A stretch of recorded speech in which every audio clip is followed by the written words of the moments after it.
অনেক দিন পরে আজকে আবার পাঙ্গাস মাছ নিয়ে চলে আসলাম। তো বাজারে গিয়ে আসলে অনেকগুলা মাছই দেখতেছিলাম। দেখলাম যে কোনো মাছই আসলে পছন্দ হচ্ছিল না। তো চিন্তা করলাম যে আমার মেয়ে খুবই পছন্দ করে পাঙ্গাস মাছ। তো পাঙ্গাস মাছটা একদমই কিন্তু তাজা ছিল। তো পাঙ্গাস মাছটাই নিয়ে চলে আসলাম। আর পাঙ্গাস মাছের পেটে কিন্তু ওই যে ফুলের মতো ডিম ছিল।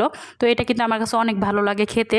তো আজকে চিন্তা করলাম পাঙ্গাস মাছগুলো কি ভুনা করব না অন্য কিছু করব। তো আজকে দেখলাম যে ঘরে আছে কাঁচা কলা। তো কাঁচা কলা দিয়েই মানে রান্নার সিদ্ধান্ত নিলাম। আর কাঁচা কলা দিয়ে পাঙ্গাস মাছ আমি কিন্তু এই ফার্স্ট টাইম ট্রাই করতেছি। একদম মাখো মাখো করে রান্না করব যেন কোনো ব্যাড স্মেল না আসে। তো হ্যালো এভরিওয়ান, আসসালামু আলাইকুম। যে যেখান থেকে আমার ভিডিওটি দেখছেন আশা করি আপনারা অনেক ভালো আছেন। আলহামদুলিল্লাহ, আল্লাহর রহমতে আমি বেশ ভালো আছি।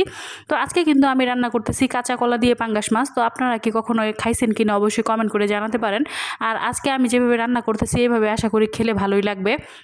তো ফার্স্টেই কিন্তু আমি এখানে পেঁয়াজ কুচিয়ে দিয়ে দিলাম। তারপরে এটাকে হালকা করে ফ্রাই করে নিলাম। তারপরে এখানে অল্প একটু আদা আর জিরার পেস্ট দিয়ে দিলাম। তারপরে কিন্তু এখানে সকল মশলা দিয়ে অল্প একটু পানি দিয়ে মশলাটাকে এখন খুব ভালোভাবে কষিয়ে নেব।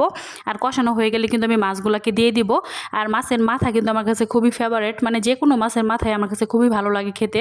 তো পাঙ্গাস মাছের মাথাটাও কিন্তু আমার খুবই পছন্দের।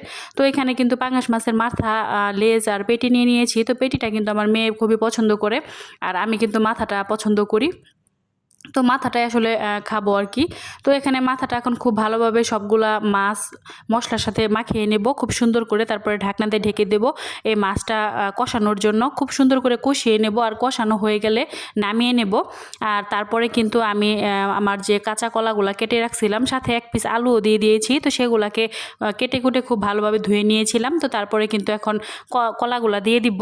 আর কলাগুলা দেওয়ার পরেও কিন্তু সেগুলাকে খুব ভালোভাবে নেড়ে চেড়ে ঢাকনা দিয়ে ঢেকে দেবো, এটাকে কষিয়ে নেব। তো পাঙ্গাস মাছ কিন্তু সচরাচর আমরা আসলে ভুনা করে খেতে পছন্দ করি, একদম মানে লাল লাল করে ভুনা করে খেতে পছন্দ করি ঝাল বেশি দিয়ে। আর এভাবে তরকারি দিয়ে আসলে সচরাচর খাওয়া হয় না। তো আজকে চিন্তা করলাম একটু আনকমনভাবে রান্না করি। কাঁচা কলা যেহেতু ঘরে আছে সেটা দিয়ে একটু মাখো মাখো করে রান্না করলে ভালোই লাগবে খেতে, সেই জন্য কিন্তু এই চিন্তা ভাবনা। তো আমি আসলে সকালবেলা ঘুম থেকে উঠে চিন্তা করি দুপুরে কি রান্না করব। এটা কিন্তু প্রত্যেকটা আসলে ফ্যামিলিতে হয়ে থাকে যে তারা চিন্তা করে আসলে দুপুরে কি রান্না করা যায় সেইটাই। তো আমিও কিন্তু ব্যতিক্রমী নই, মানে চিন্তা করি যে কোনটা রান্না করব সকালে উঠেই।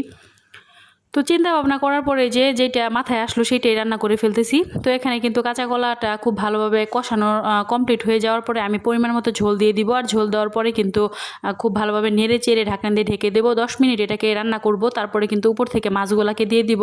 আর মাছটা দেওয়ার পরেও 10 মিনিট ভালোভাবে রান্না করব। তারপরে কিন্তু আমার রান্নাটা একদমই কমপ্লিট হয়ে যাবে। তো খুবই শর্ট টাইমের মধ্যে ঝটপট রান্নাটা কিন্তু কমপ্লিট হয়ে যায়। আর এটা কিন্তু খেতে অমৃতর মতো লাগছে, খুবই মজা লাগছে, টেস্টি লাগছে।